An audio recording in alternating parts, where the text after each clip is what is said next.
Hey guys, welcome back to my channel. My name is Ashish, and in today's video, we are going to look at how to create real-time updating chart using Taipy Framework using Python. And in this video, we are going to look at some fundamental concepts in Taipy Framework, and we are going to see some mysterious behavior in this chart, which is actually supported by Plotly framework in Taipy Framework. Okay, so let's get started. Let's create new project. Let me create new folder and we will get started from there. Let me create new folder here. The folder name is real-time charts demo. Select the folder is created. Let me create new environment, create environment, create virtual environment. Let's create new environment using 64-bit 3.10, which is installed on my machine. Virtual environment is being created. All right, now what we are going to do is we are going to install. Let me confirm the Python is created here. And here what we need is we need to install Taipy, right? So let's wait for some time. All right, so we are done with Taipy installation. And now we are going to do our first part. That is, we are going to create new Python file. And this file is basically going to create a CSV data for our chart. And this is going to be a separate process. So let me create this center.py. So we are going to create some random data, and for that what I need is we need one file, CSV file, which is going to hold our data. So let's say I have temperature data, and inside that we open this file with open. We are going to open this file for read in the read mode and append mode, and we are going to append data, right? F.write.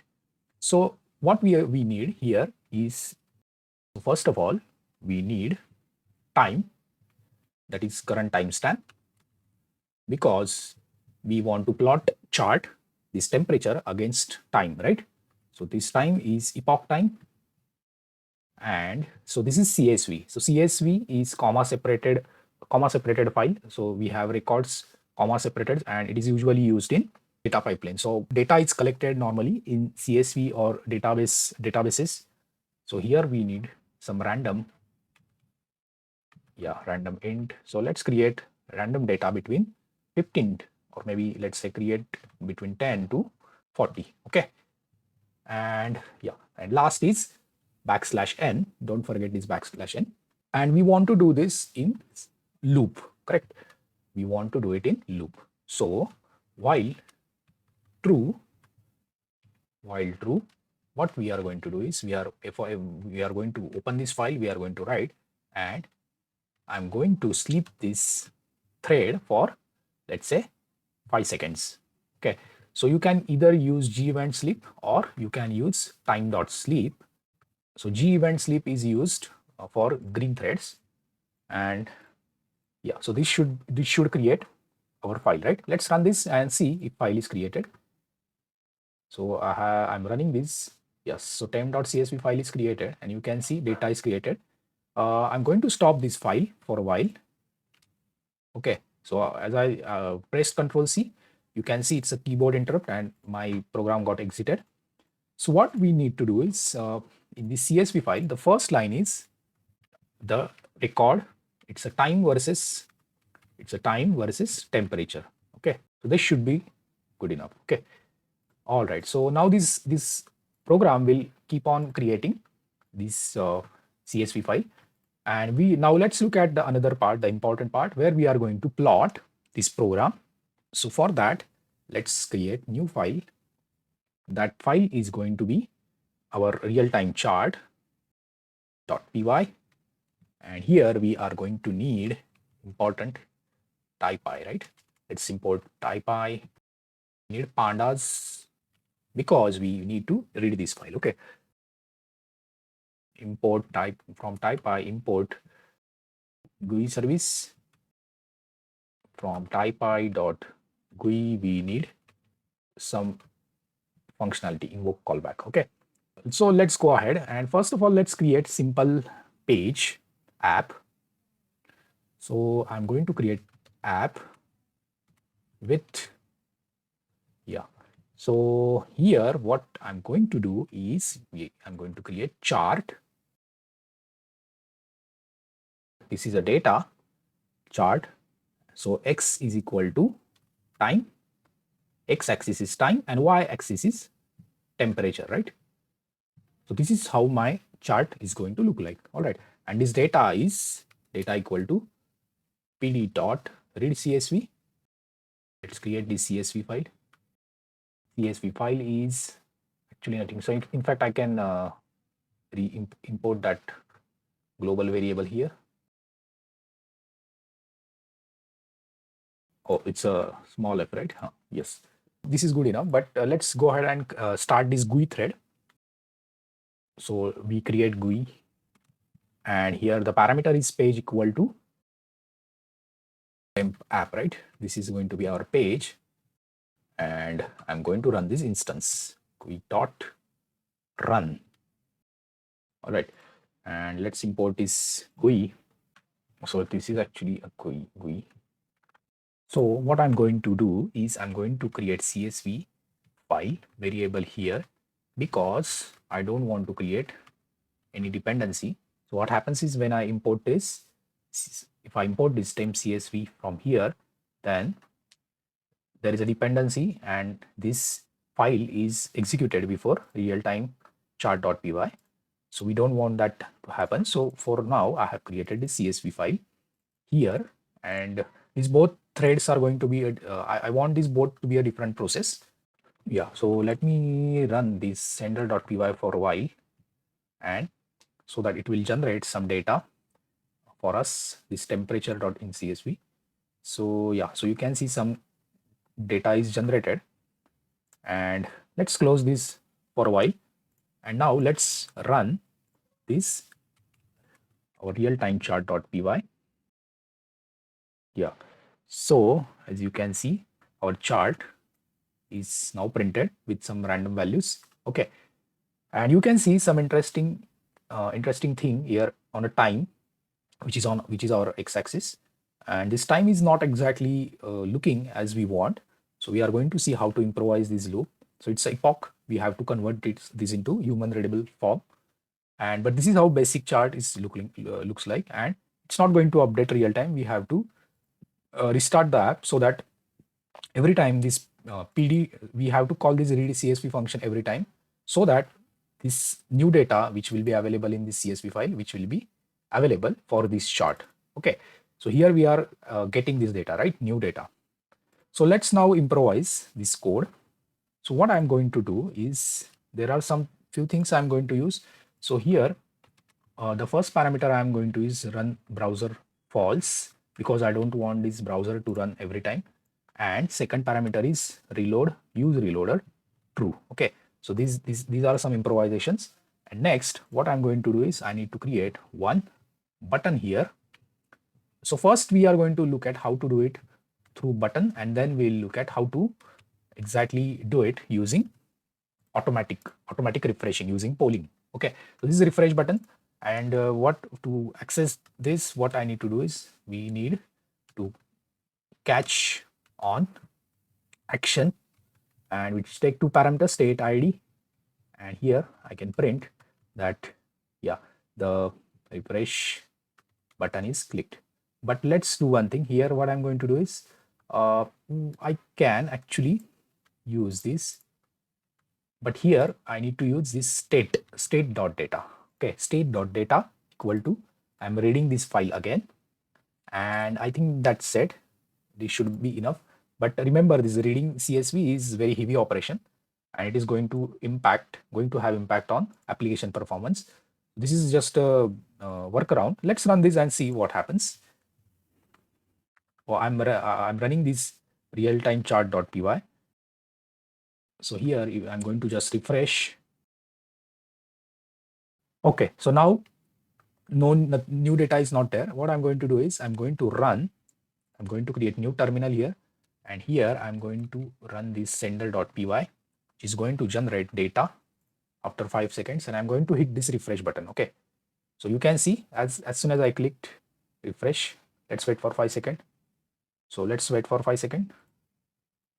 So you can see after hitting refresh, it is updating with new data. Okay, and since it against the time, it is plotting that one, these new points against the time. Okay, so yeah, so refresh button is working fine, no issues, but this is not the right way as I have said. Now let's improvise. Let me stop this sender.py for a while and go back to this server. We don't need to stop this server. Let's do now improvise. I want to explain little bit before we go ahead. I want to explain. I want to tell you about two things. One is about this callback on init, which is like which gets called every time the new client is connected to my server, and I'm going to get this state ID. So I want to tell you about the state ID. What exactly is the state ID? I want to basically make a list of this ID, state ID list. If the state ID is not none, so this is a Walrus operator that got that was introduced since Python 3.8, which does this assignment and it returns this value state ID is not none. Then what I'm going to do is I'm going to append the state ID list, the state ID, and let's import this get state ID function. What I want to do is I want to print the state ID list for you. Okay, so this onInit callback is a callback. As I mentioned, it gets called every time the new client is connected. And what I'm going to print, I'm going to print this state ID. The state ID is very essential when you want to perform background operation, and it has some significance. That is what I want to tell you. Okay, and let's run this. Okay, so it is not printing anything because no client is connected. Let me refresh, go and refresh this page. Page is refreshed. So it is printing true. Okay, so I think I need to enforce here. Yeah.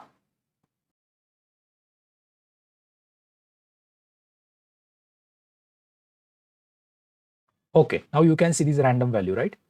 And it's in a list. So this is the one value. And what if I do, what if I create new incognito mode? So now I have two tabs open.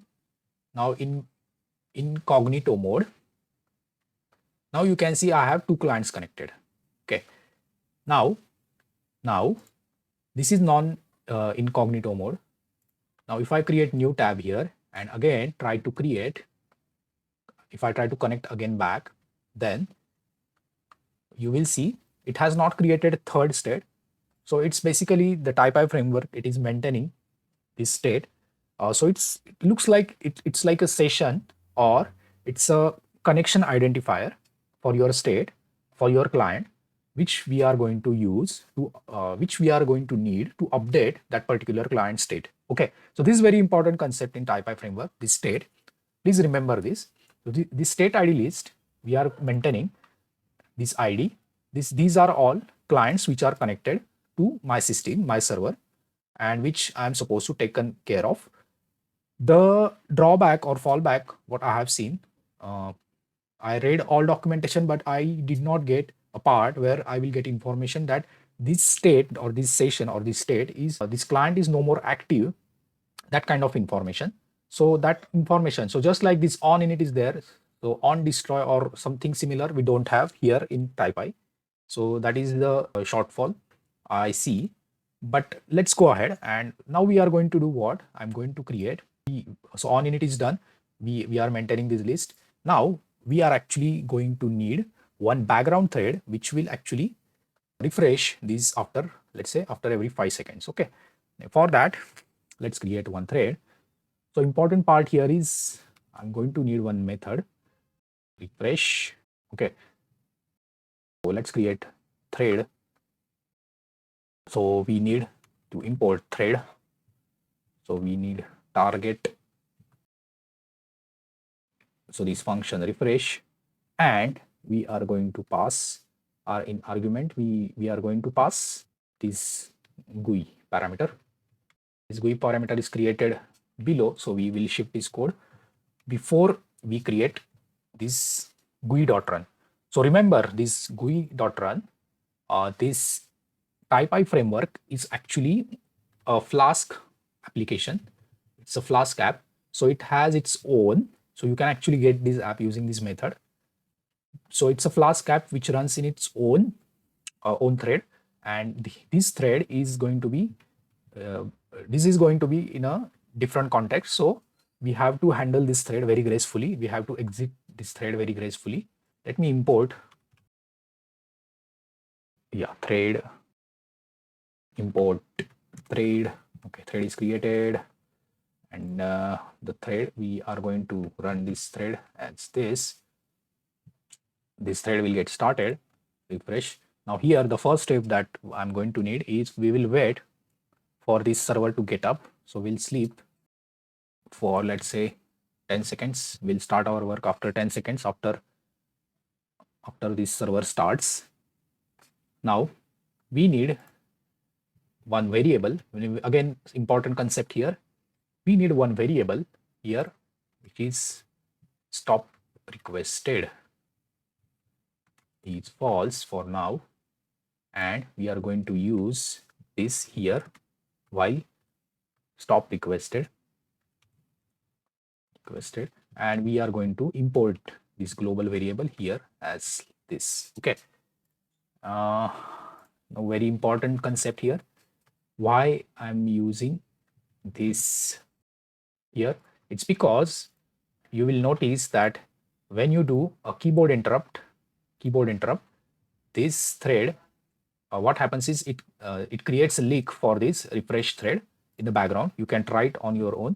I tried and I found this workaround. So what we need to do is we need to handle this exception. So here, let's say if I have keyboard interrupt command, what I'm going to do is finally I'm going to make this variable as stop requested true, and I'm going to join this thread so that it will finish its work. Okay, so it's a very important part. So my thread is created. Okay, now important thing here is we need we create again same data.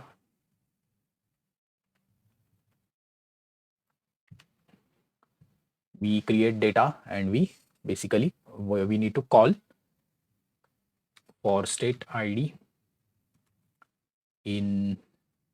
Okay, so we have to import here this state ID list, which is there in outside context. We are going to call invoke callback. So this is how background thread is going to communicate with our server. So using this GUI instance, we are passing it as a parameter, just one parameter. Second parameter is the state ID, the client, okay, the client which is connected, and we have to create one method which is actually update data. Let's create one method that is update data. Let me create that method here, def update data, and this method is, we have state and new data, correct? And what is data is state.data equal to data. Okay, so whatever new data we received, we'll assign it to local data. So we are receiving data, and the last parameter for this invoke callback is actually this data. So this is a name of the method, and this is going to be a parameter which is data. Okay, and important part here is we need to sleep. We cannot call it forever. We will call this refresh thread after 5 minutes. Okay, let's run this. Let's see if we have any error or exception. So it's running. So chart is created. One client is connected. Okay, I think, okay, so there is a typo. So I'm trying to now close this, and now since we use this, I was able to quit from this process. Okay, otherwise this process would have gone forever. Okay, this step is very important. Try finally. And I have made some typo here. Yeah, here I think it should be update. And now it looks good. The chart is looking fine. Now what I'm going to do is I'm going to start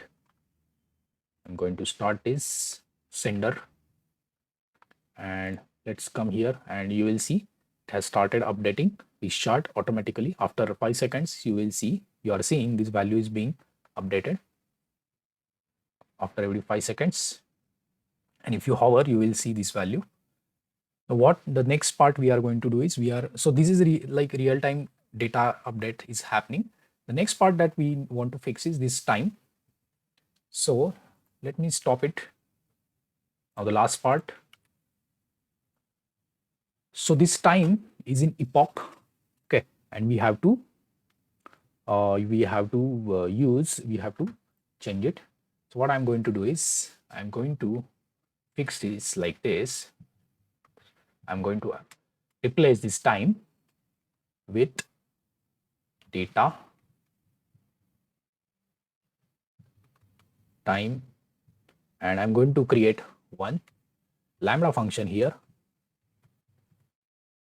So you can actually there is another way you can use pd.datetime. Now this step is very essential. Why I'm telling you is because this plotly framework. Okay, let's finish this and I will show you the problem. I will tell you about the problem. Now we need date time from Python, from timestamp, which is the value. Let's convert this into D, and we are going to use strf time, and we will use this format where we'll print day and time, AM PM format. So these you can find in documentation. But so this is strf time is like from standard Python library itself. So you don't have to worry about it. Okay, so let me run this again and see if we have any error. Okay, so it is saying that from timestamp, the module date time has no method from timestamp. Okay, I think again I have made some typo from timestamp. Sorry for that. This should work now, hopefully. No, strf time, right? One more typo. Now let's hope. Yeah. So disconnected. The chart is coming up.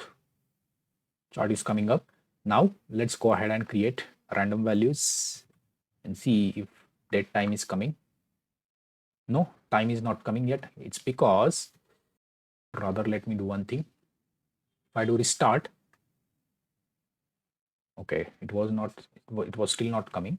So I think we have to add this time in two functions. One is here when we are getting new data, we have to replace this time by applying this date time, and another thing is on this refresh, right?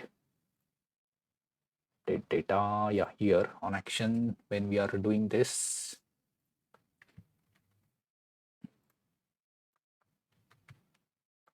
So this should work. Server is reloaded. So okay, now you can see this time here, and it has automatically adjusted. Okay, so yeah, so this is looking nice. Let's wait for next minute so that it will start plotting this time here.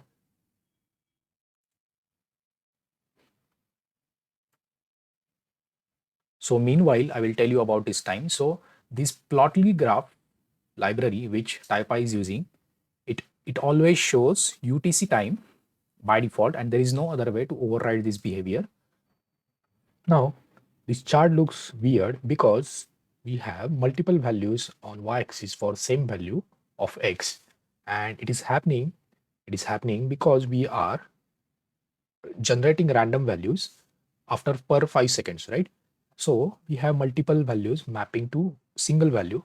As you can see, we are ignoring on x-axis, we are ignoring seconds, right? So that's the reason all these values are getting mapped to single value.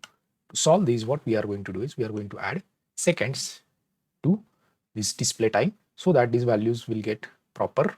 So these values will be properly displayed. So let's solve this problem. So here I'm going to add seconds, capital S. So I need to add everywhere.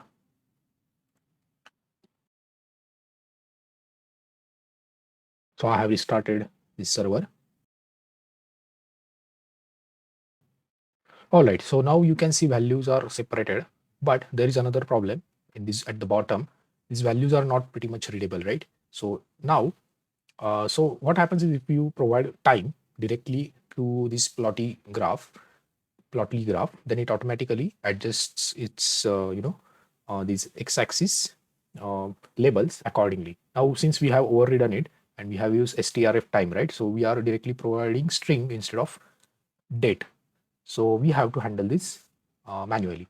For that, what I want you to look at this, you can actually override. So this is plotly graph uh, reference or documentation. And here, let me show you. So this is documentation for x-axis. So similarly, you will find it for y-axis and many other things. So you can actually use this layout configuration. You can actually override this. So we are going to look at how to do it. So for that, what I'm going to do is I'm going to come back to my code. Here, I'm going to create new variable called as layout. I'm going to provide this layout, and there is one property. So first of all, I want to override x-axis, right? So I'm going to provide x-axis, and inside that there is a property called as tick label step, and this I'm going to make it 2. Okay, tick label step 2, and actually it should be a variable. It should not be here, be here, and we are going to apply here this property like this, layout equal to layout variable, and that's it. So here I'm skipping. So let me show you the documentation. So it says that it sets spacing between ticks label. Okay, so by default this spacing its default value is 1. That's the reason it was available for each value, right? Now I have set it to 2. We can set it to any value, any integer that we want. Okay, so now it is more readable. You can see the seconds it has spotted. Now let me do one thing. I will start. What I will do is I will start. Let me create one terminal. Yeah, here I'm going to start this sender.py,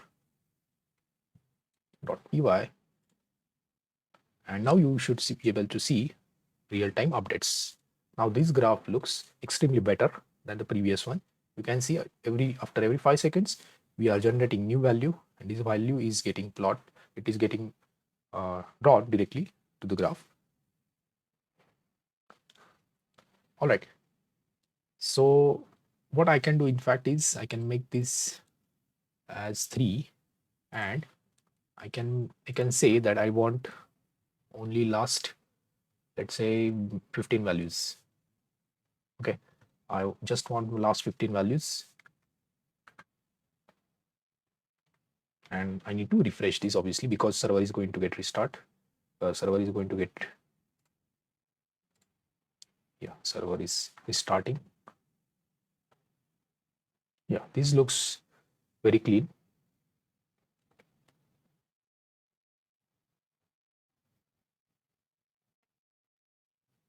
So if I make this now 1, then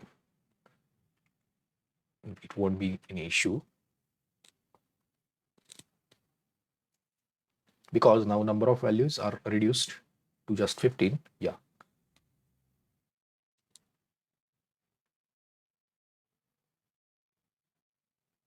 So each time new value is getting drawn, last value goes out. Okay.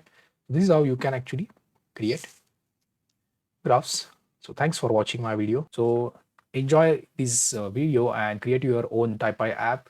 You can see we created this real-time graph in very less time. So thanks for watching my video. Thank you.